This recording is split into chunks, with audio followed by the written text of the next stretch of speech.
घर की दीवारें यादों एवं तस्वीरों के स्थान होते हैं।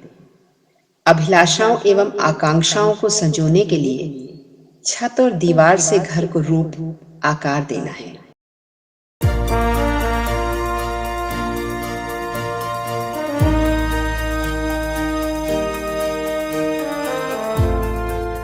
टेक्नोलॉजी ऑफ होम भारत में निर्माण की बेहतरी के लिए शैक्षणिक जगत के साथ साथ उद्योग के प्रतिष्ठित दिग्गजों द्वारा ज्ञान साझा करने का एक स्वतंत्र मंच है। ये जेके सीमेंट और association of infrastructure industry India की एक संयुक्त पहल है। इस पहल में एक आम आदमी की मदद करने के लिए ये सुनिश्चित करेंगे कि वो एक मजबूत सुंदर घर बनाने के लिए उपयोग की जाने वाली सामग्रियों की उपयोगिता और प्रक्रियाओं से पूरी तरह अवगत हो, जिससे उसके घर के निर्माण के लिए धन का उपयोग ठीक से किया जा सके। तो आइए हम सुनते हैं प्रोफेसर अर्पिता दयाल से साइट डिजाइन और लैंडस्केपिंग के बारे में। एक साधारण इंसान के ज़िंदगी में घर का मायना सिर्फ एक ईंट पत्थर का मकान नहीं होता है, बल्कि मुझे लगता है कि वो उससे कहीं ज़्यादा होता है। जब आप एक प्लॉट अपने नाम पे करते हैं तो दरअसल आप प्रकृति का एक हिस्सा अपने नाम पे कर रहे हैं। तो कई प्लॉट्स उदाहरण के तौर पे ऐसे होते हैं जो बिल्ड टू एज होते हैं, आपके प्लॉट से सटे हुए दूसरे प्लॉट हैं, तो दोनों तरफ प्लॉट्स हैं और कई बार पीछे भी प्लॉट होता है या सर्विसेज के लिए जगह छूटती है। एक और जो बहुत सोशली महत्वपूर्ण चीज़ होती है वो होती है कि घर के जो मेन प्रवेश द्वार होता है उसके ठीक सामने एक छोटा सा प्लेटफॉर्म बनाते हैं। तो हम आर्किटेक्चरल लैंग्वेज में उस प्लेटफॉर्म को ओटला बोलते हैं। मज़े की बात यह है कि उस प्लेटफॉर्म यानी ओटला के ऊपर जो जिस तरह की सोशल एक्टिविटीज़ होती हैं, जैसे कि घर के बड़े बुज़ुर्ग सुबह के टाइम पे वहाँ बैठेंगे, सर्दियों में धूप सेकते हैं, अखबार पढ़ते हैं, चाय की चुस्की लेते हैं। इसी तरह कुछ प्लॉट्स ऐसे हो सकते हैं जिनमें सेटबैक्स होते हैं। सेटबैक वो प्लॉट लाइन के बाद की जगह होती है जिसको आपको छोड़ना पड़ता है कंपल्सरीली, ताकि वहाँ से आप बिल्डिंग स्टार्ट कर सको।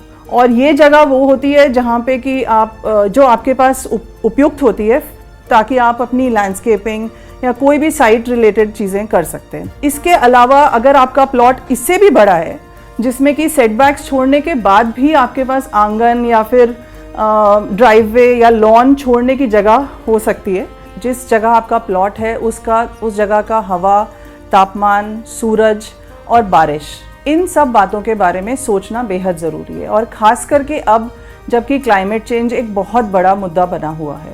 अगर आप ये पता लगा लीजिए कि आपके प्लॉट के हिसाब से सूरज का क्या पाथ है, आपको बहुत क्लियरली ये समझ में आ जाएगा कि किन हिस्सों में ज़्यादा हीट आएगी और उन जगहों पे आप किस तरह के फंक्शंस प्रोवाइड कर सकते हैं, आपकी बिल्डिंग की ओरिएंटेशन किस तरफ रहेगी और कौन से ऐसे जगह हैं जहाँ पे कि आपको सोलर गेन नहीं चाहिए।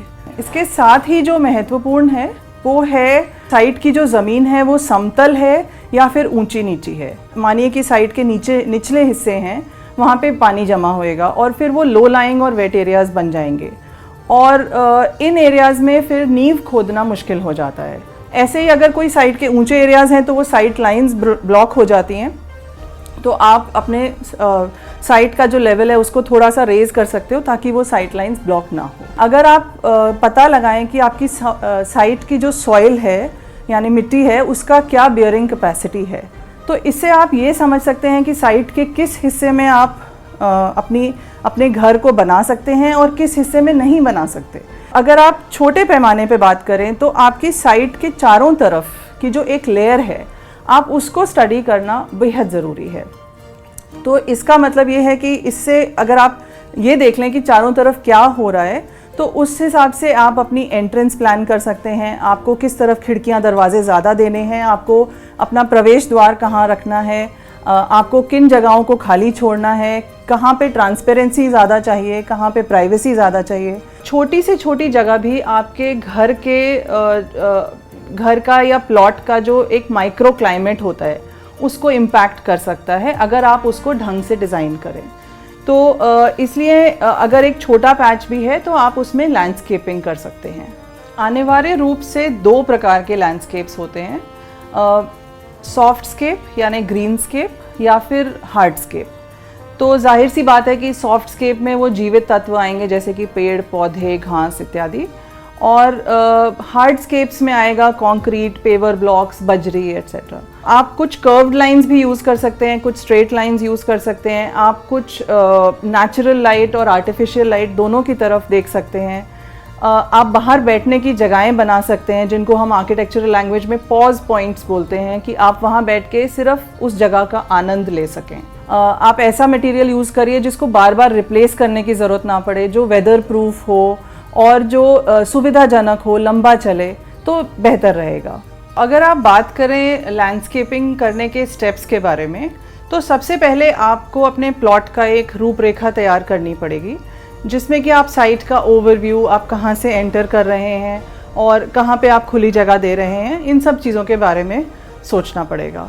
फिर जो अगली महत्वपूर्ण बात आती है वो आती है कि आपकी साइट के आसपास या साइट के अंदर कोई एग्जिस्टिंग फीचर्स जैसे कि चट्टानें या फिर पेड़ पौधे या कोई पोल जिसको आप हटा नहीं सकते, तो उसके बारे में आप कंसिडर ज़रूर करिए। इन सब विचारों को एकत्रित करने के बाद हम अपना लैंडस्केप का प्लान बना सकते हैं और उसमें हम कई सारे लैंडस्केप के तत्व जोड़ सकते हैं, थोड़े से संवेदनशील होके।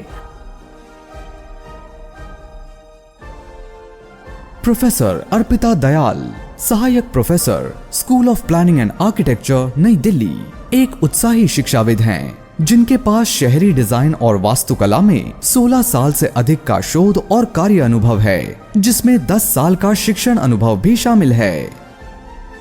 टेक्नोलॉजी ऑफ होम, सुदृढ़ सुंदर निर्माण।